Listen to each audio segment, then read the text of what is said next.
Ángel Luis Hurtado, para que te hagas una idea, Silvia, es un juez que se va a jubilar el año que viene, o sea, está ya en tiempo de descuento.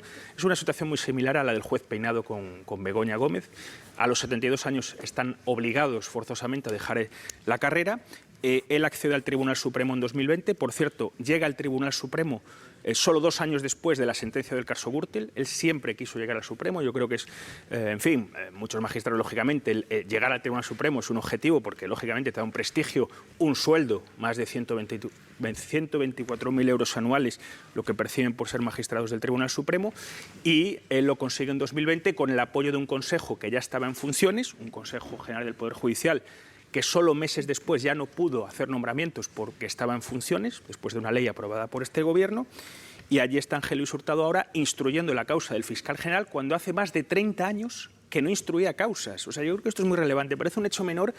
Estáis viviendo dentro de la Judicatura todo el debate que se ha generado con el procesamiento del fiscal general del Estado, y si tú crees que un auto donde no aporta pruebas y que procesa al fiscal general del Estado no aporta pruebas, por ejemplo, de que actuase por órdenes de la presidencia del Gobierno cuando le acusan de filtrar ese correo electrónico. ¿Tú crees que esta situación puede contribuir a deteriorar las instituciones, a hacer un daño grave tanto a la institución de la Fiscalía como a la institución de la Judicatura? En la Judicatura hay visiones de todo tipo, hay visiones más críticas, otras que apoyan sin fisuras lo que hace el Tribunal Supremo, que quizás son mayoritarias, pero también muchas otras pues que no entran, es decir, que se quedan al margen, ¿no?, de un perfil más aséptico. Yo creo que más bien el efecto de descrédito del sistema judicial se produce en la ciudadanía, ¿no?, en el conjunto de la sociedad, porque en un caso de este tipo, cualquier persona informada al menos percibe que el caso tiene dudas razonables.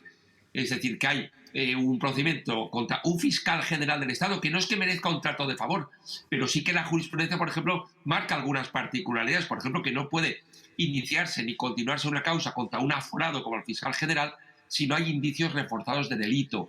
Y aquí, después del auto que pone fin a la instrucción, yo creo que hay más conjeturas que indicios. No hay ningún dato que nos lleve necesariamente a la conclusión de que el fiscal general filtró los correos. Y cuando esto se percibe en la sociedad, pues es comprensible que claro, que la gente mayoritariamente quiere que si un asunto de este tipo va a juicio, que deba ser cuando hay elementos de delito clarísimos, porque en caso contrario, en un contexto como el que acabamos de ver en el Congreso de los Diputados, de fuerte crispación en la sociedad, con un Tribunal Supremo que últimamente ha tenido conflictos con el Gobierno, pues puede ser interpretado efectivamente como que la Judicatura puede estar entrando en el propio debate político. Y yo creo que eso yo lo percibo en los actos públicos en los que participo, en las redes sociales, que cada vez la ciudadanía está más descontenta con el papel que está jugando el Poder Judicial en algunos de estos conflictos de carácter político. Vamos a explicar también, por aportar un poquitito de contexto, quién es el juez instructor que apuesta por procesar al fiscal general del Estado. Él es Ángel Hurtado y hasta el año 2017, digamos, era un magistrado prácticamente desconocido, ¿no? Hasta que ahí sucedió algo. ¿Qué sucedió, Mateo? Bueno, Ángel Luis Hurtado, efectivamente, hasta el año 17 era un magistrado desconocido, hasta que pasó a presidir el juicio de la pieza principal del caso Gürtel, cuya sentencia motiva la moción de censura que desaloja a Mariano Rajoy de la Moncloa y que llega Pedro Sánchez al poder. O sea, él preside un juicio formado por un tribunal de 3 magistrados, donde se queda en una posición minoritaria en sentencia. 2 magistrados apoyan el grueso de los hechos allí sentenciados, y él, en posturas, por ejemplo, como la responsabilidad del PP en todos estos hechos, se queda de forma minoritaria porque solo defendía a él. Por cierto, ya avanzado por algunas resoluciones anteriores de que el PP no tenía nada que ver con la trama Gürtel. Una percepción que después, digamos, la corrigió el Tribunal Supremo, porque ya por activa y por pasiva en varias sentencias ha dicho que hubo una existencia de una contabilidad paralela, de una caja B, durante años. O sea, que en ese sentido se quedó en una posición minoritaria Ángel Luis Hurtado. Ángel Luis Hurtado, para que te hagas una idea, Silvia, es un juez que se va a jubilar el año que viene, o sea, está ya en tiempo de descuento. Es una situación muy similar a la del juez Peinado con Begoña Gómez. A los 72 años están obligados forzosamente a dejar la carrera. Él accede al Tribunal Supremo en 2020. Por cierto, llega al Tribunal Supremo solo 2 años después de la sentencia del caso Gürtel. Él siempre quiso llegar al Supremo. Yo creo que es, en fin, muchos magistrados, lógicamente, llegar al Tribunal Supremo es un objetivo porque, lógicamente, te da un prestigio, un sueldo, más de 124.000 euros anuales, lo que perciben por ser magistrados del Tribunal Supremo, y él lo consigue en 2020 con el apoyo de un consejo que ya estaba en funciones, un Consejo General del Poder Judicial, que solo meses después ya no pudo hacer nombramientos porque estaba en funciones, después de una ley aprobada por este Gobierno, y allí está Ángel Luis Hurtado ahora instruyendo la causa del fiscal general cuando hace más de 30 años que no instruía causas. O sea, yo creo que esto es muy relevante. Parece un hecho menor, pero que un magistrado del Tribunal Supremo instruye causas al principio de su carrera. Después ya pasa en un tribunal colegiado a poner sentencias, en fin, a estar presente en juicios. Y Ángel Luis Hurtado hacía más de 30 años que no instruía, que no investigaba una causa. Y la primera que ha tenido en sus manos es la del fiscal general del Estado. Así que Ángel Luis Hurtado, decíamos, salta, digamos, a los titulares, porque es uno de los 3 magistrados que compone el Tribunal de la Trama Gürtel. Hay 2 momentos en los que, como leía hoy en El País, 2 momentos claves de esa instrucción. Uno de ellos es cuando se cita a Rajoy, que es algo a lo que se oponía precisamente este magistrado, el que ha procesado al fiscal general del Estado, porque decía que su testimonio tendría efectos metajurídicos. ¿A qué se refería? Porque es una batalla que pierde. Los otros 2 le dicen, oye, no, hay que sentar a Rajoy y tenemos que hablar con él. Pero también le sienta de una manera en la que no habíamos visto que se tomase declaración ante un tribunal, ¿no? Es muy curioso, porque esa batalla fue, desde el punto de vista de los periodistas que hacemos tribunales, fue bonita, porque era un cruce de intercambio entre los magistrados que formaban parte de ese tribunal. Primero, Ángel Luis Hurtado no quería que Mariano Rajoy testificara en ese juicio. Después accede cuando ve que sus compañeros le dicen, no, es que la prueba es evidente que si estamos hablando de una contabilidad paralela en el Partido Popular, su presidente tendrá que dar alguna explicación, aunque sea como testigo. Lo acepta. Pero él dice, lo acepto, pero solo por videoconferencia, lo que después conocimos como el plasma de Génova, ¿no? Entonces los magistrados, los otros 2, le dicen, no, tiene que venir aquí como el resto de testigos. No hay que hacer consideraciones de ningún tipo en este sentido. Cuando acepta que Mariano Rajoy finalmente, por 2 contra 1, testifique presencialmente en la Audiencia Nacional, él, como presidente del tribunal, se arroga la potestad de decir, vale, pero lo voy a sentar donde yo quiera. Y donde yo quiera no es enfrente, abajo, como ocurrió en el tema de Bolaños y el juez Peinado, ¿no? Que hubo un intercambio sobre eso, sino al lado del estrado. Era algo inaudito. Cuando vimos esa imagen, al lado del estrado, junto a ellos, a la misma altura, sentó a Mariano Rajoy. Bien. Como en las películas americanas. Y efectivamente, como un testigo de una película americana. ¿Qué es curioso en todo esto? Que después, en la sentencia, donde está esa referencia, lo que allí testificó Mariano Rajoy fue lo que define esa sentencia del caso Gürtel y lo que definió posteriormente la moción de censura. Mariano Rajoy decía que no sabía absolutamente nada, los otros 2 magistrados pusieron en duda en sentencia su declaración como testigo y Hurtado se quedó en una posición minoritaria y la sentencia final recogió esas declaraciones de Rajoy que motivaron la moción de censura. Bueno, es que él mismo, el propio Hurtado, que es el magistrado que ha procesado al fiscal general del Estado, iba a ser el ponente, iba a ser quien presentase y redactase la sentencia. Y al final los otros 2 magistrados le dijeron, oye, no, la quieres rebajar, vamos a hacerlo nosotros, Efectivamente. ¿no? Creo que hay que nombrar a esos 2 magistrados, son José Ricardo de Prada y Julio de Diego. Julio de Diego es curioso porque es un magistrado que en teoría se le colocaba en el llamado conservador y demostró, yo creo, que una independencia bastante importante para decir, no, aquí vamos a ver los hechos hasta el final. Bueno, y después otra cosa muy interesante, Silvia, Ángel Luis Hurtado fue el único magistrado, o sea, el magistrado que firmó el voto discrepante para que Enrique López, que yo creo que mucho le ponemos cara, es un magistrado que llegó al Tribunal Constitucional a propuesta del PP, no formara parte de ese tribunal del caso Gürtel. O sea, hubo una decisión en 2015 del Pleno de la Sala para recusar a Enrique López. 17 magistrados dijeron que no estaban en condiciones de formar parte de ese tribunal porque había percibido sueldo de FAES en ponencias. FAES entonces formaba parte del PP. Y él dice que, bueno, que esto no es un motivo para recusar a nadie. Lo explicita en 2015 Ángel Luis Hurtado, diciendo que el PP no forma parte de la trama y, por lo tanto, esto de que Enrique López no formara parte del tribunal, él no lo apoyaba. Y se quedó en minoría. Solo 4 magistrados apoyaron su propuesta y 17 dijeron que no podía formar parte del tribunal. Lo que quiero decirte es que ya en 2015 él ya adelanta un poco la tesis que tenía sobre la participación del Partido Popular en el caso Gürtel.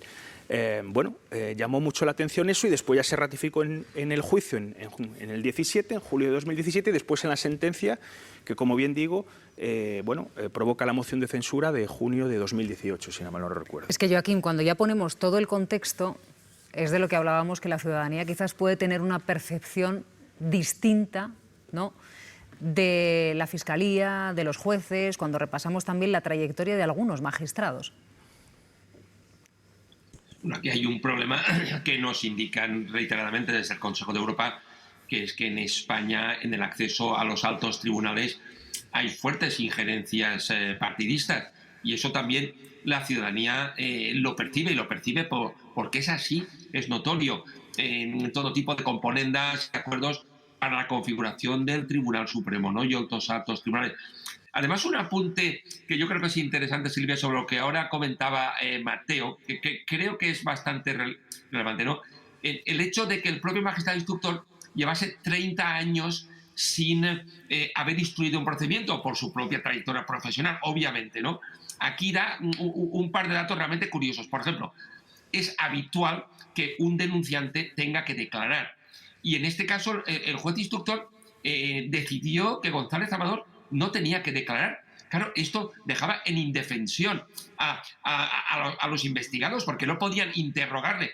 A mí no se me ocurriría, más de 20 años como juez instructor, jamás haber denegado que declare el denunciante. En este caso, González Amador. Con toda razón, las defensas lo recurrieron y la Sala de Apelación revocó la decisión del juez Hurtado. González Amador tuvo que declarar, y creo que estaremos todos de acuerdo en que su declaración era absolutamente necesaria y que además fue muy importante en estas diligencias. Yo creo que es un dato llamativo, ¿no? Y por otro lado, un dato de valoración que a mí, francamente, me resulta también sorprendente desde una perspectiva técnica, que es que, como no hay indicios claros desde mi punto de vista que lleven a concluir que el fiscal general contactó con algún periodista, todo lo que hay son conjeturas, sospechas, posibilidades. Hay solo una que apunta el juez instructor, que es que dice que tuvo con el periodista de la cadena SER una conversación de 4 segundos. Claro, francamente, 4 segundos es muy difícil mantener una conversación con alguien, cuando de los informes de la UCO y de la propia declaración de Miguel Ángel Campos se desprende que lo que ocurrió es que llamó y se activó el buzón de voz. Es decir, que no puede haber una conversación de 4 segundos. Pero es que es esa la única conexión del fiscal general que se establece con un periodista, y que además claramente es inexistente. No hay ningún contacto directo con un periodista, porque está claro que esa valoración, desde mi punto de vista, es manifiestamente errónea. Por tanto, efectivamente, hay cuestiones dudosas de las valoraciones que se han realizado en esta causa. Pues cuando hay dudas, a buscar a los especialistas, los que saben de esto, como el magistrado Ignacio González Vega. Magistrado, muy buenas noches. Buenas noches, Javier. Bueno, con varias dudas, hoy más que nunca. Primera, hay no pocos juristas que aseguran que es muy, muy extraño también que sin aportar ninguna prueba concreta se pueda acusar de faltador a alguien, en este caso al fiscal general, y más aún que se sostenga que las instrucciones las recibía de la presidencia del gobierno sin WhatsApp, sin email o sin declaración, que así lo sostenga. ¿Cómo ve este aspecto en concreto? Bueno, a mí me parece importante contextualizar la resolución que ha dictado ayer, o que se ha dado a conocer ayer por parte del juez Hurtado. En primer lugar, es una resolución que pone fin a la instrucción. No es un auto de procesamiento, como dice algún medio de comunicación. En definitiva, lo que trata es de constatar los indicios criminales que existen, y además, en el caso de los aforados, según jurisprudencia reiterada del Tribunal Supremo, se debe tratar de indicios reforzados. También ha de determinar los hechos punibles y, por último, ha de identificar a la persona que ha participado como investigada. En el caso en concreto de la resolución a analizar, hay que decir que uno de los principios constitucionales es el deber de motivación. El juez en su resolución debe de detallar los indicios que, como decimos aquí, al ser un aforado, deben de ser reforzados, y no valen cualquier conjetura o decir que unos hechos, dar por ciertos unos hechos y después no estar respaldado sin ningún indicio que lo pueda corroborar. Y por otra parte, también debe de determinar los elementos del delito. Se ha discutido mucho en este caso en concreto si es o no secreto, por cuanto que no sería secreto si ya se ha divulgado la información confidencial. Se habla de unos periodistas que habían podido difundir la noticia. Y por último, y no menor, es el tema de la autoría. También se ha de justificar por qué el juez instructor considera que el fiscal general del Estado y la fiscal jefe de Madrid son los autores de ese delito de revelación. En ese auto es donde se han de detallar en los fundamentos jurídicos todos y cada uno de esos hechos que se dan por ciertos en la resolución. Pero en este caso, pregunto, como principio general del derecho, que uno no tiene que demostrar su inocencia, son otros los que acusan los que tienen que demostrar su culpabilidad. Aquí no parece que, como no tiene WhatsApps, los móviles pues ya habían sido borrados, etcétera, etcétera, no da la impresión de que sea el fiscal el que tenga que demostrar que es inocente, porque pruebas en este auto no hemos encontrado, salvo que yo me haya perdido algo. Bueno, en primer lugar, Javier, aquí en concreto no estamos hablando de pruebas porque no estamos en el juicio oral, se habla de indicios. Pero sí es verdad que en la propia resolución se hacen algunas afirmaciones que están carentes de todo soporte indiciario.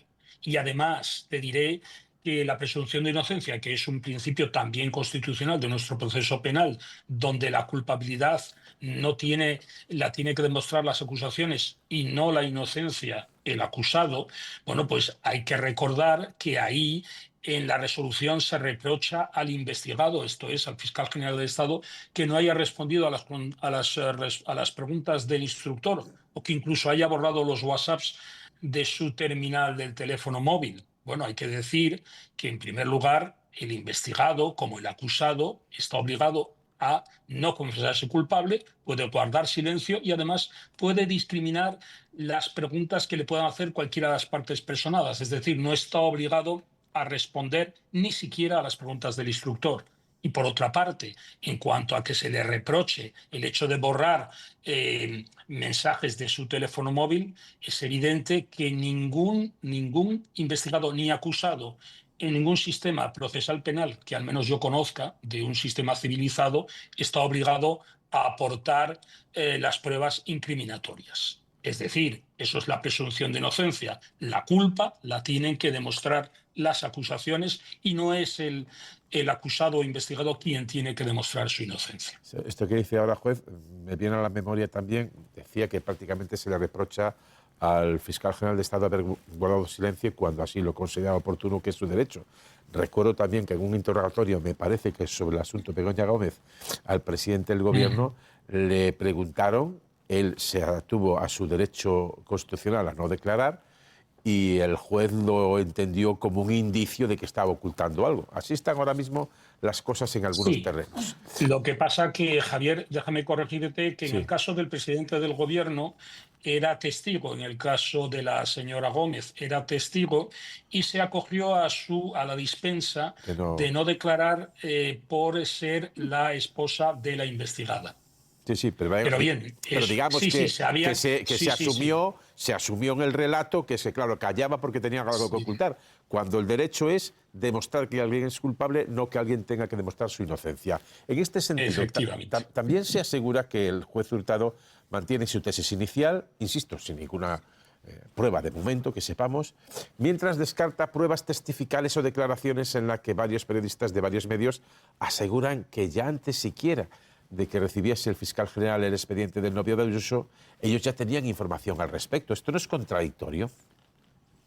Sí, esto es lo que decía antes. Precisamente aquí lo que se pone en cuestión son los elementos del delito. El delito de revelación de secretos, como su propio nombre indica, es revelar algo que no es conocido por terceros.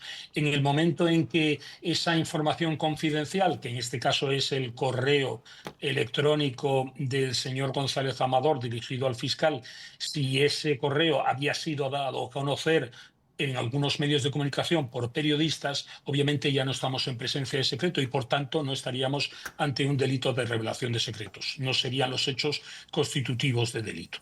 Si el juez instructor no cree, como parece que ha afirmado, a los testigos, a los periodistas, que estaban obligados en calidad de testigos a decir la verdad, ¿no debería iniciar una causa contra ellos?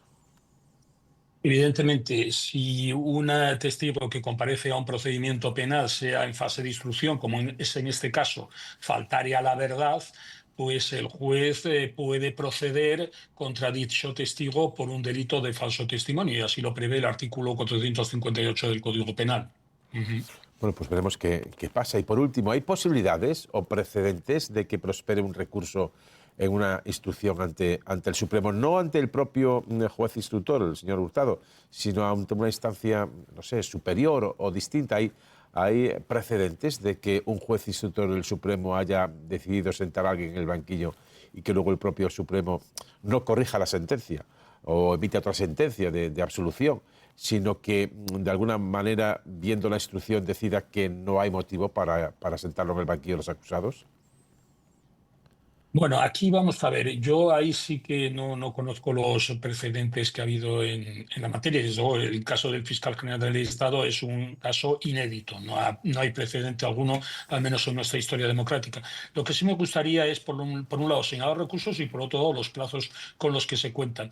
Por un lado, esta resolución que se ha dado a conocer ayer no es firme, es decir, que caben recursos contra la misma y que además los recursos que caben contra la misma no suspenden el procedimiento, como pasa en todos los recursos que se interponen contra las resoluciones del juez instructor. En este caso se puede interponer un recurso de reforma ante el propio juez instructor, que lo normal es que en ese caso se desestime, y después cabría un recurso de apelación ante la sala penal. Ahí cabe todas las posibilidades. Desde luego, es posible también que la propia sala, bueno, pues pueda corregir al juez instructor y revocar esa resolución. Y ya después, si llegáramos al juicio oral, cosa que queda poco porque ahora ha concluido la instrucción, lo siguiente sería que las partes personadas, que no me cabe la menor duda, las acusaciones populares que están personadas en esta causa, presentarán escritos de acusación, el juez abrirá el juicio oral, faltará el escrito de defensa de los acusados, se celebrará el juicio oral y contra la sentencia que ha de celebrarse por parte del Tribunal Supremo, contra esa sentencia, antes de acudir a Europa, al Tribunal Europeo de Derechos Humanos, ha de pasarse previamente por el recurso de amparo que pueden interponer, en su caso, los condenados ante el Tribunal Constitucional. Pues aquí lo dejamos. Ignacio González Vega, como siempre, magistrado, muchísimas gracias.